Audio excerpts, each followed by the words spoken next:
He was sitting on a bench in the park when he observed the girl watching him. She was a very pretty girl, and there was a silk scarf tied over her light blonde hair. She was currently reading a book, but there was a sketch pad and what looked like a charcoal pencil beside her.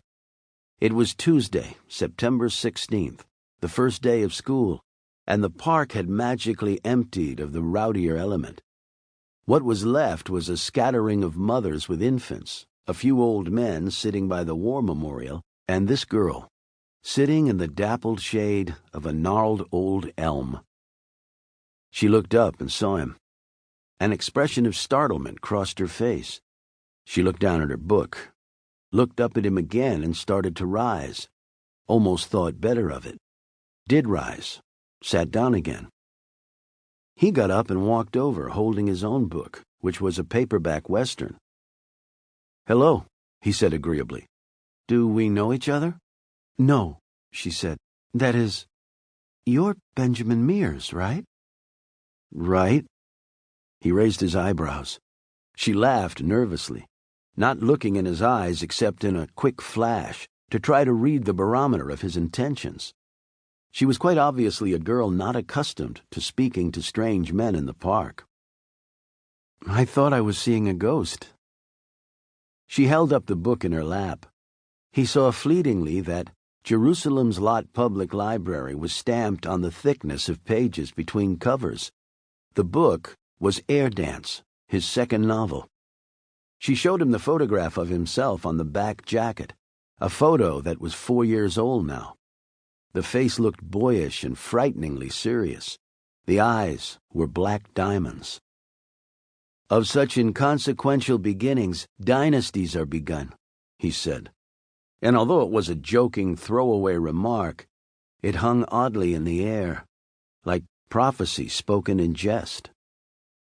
Behind them, a number of toddlers were splashing happily in the wading pool, and a mother was telling Roddy not to push his sister so high. The sister went soaring up on her swing regardless, dress flying, trying for the sky. It was a moment he remembered for years after, as though a special small slice had been cut from the cake of time. If nothing fires between two people, such an instant simply falls back into the general rack of memory. Then she laughed and offered him the book. "Will you autograph it?" "A library book?" "I'll buy it from them and replace it." He found a mechanical pencil in his sweater pocket, opened the book to the flyleaf. "What's your name?" "Susan Norton."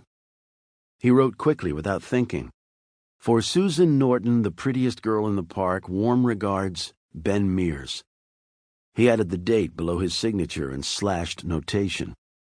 "Now you'll have to steal it," he said, handing it back.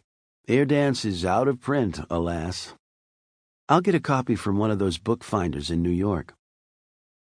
She hesitated, and this time her glance at his eyes was a little longer. "It's an awfully good book." "Thanks. When I take it down and look at it, I wonder how it ever got published." "Do you take it down often?" "Yeah, but I'm trying to quit." She grinned at him, and they both laughed, and that made things more natural. Later, he would have a chance to think how easily this had happened, how smoothly.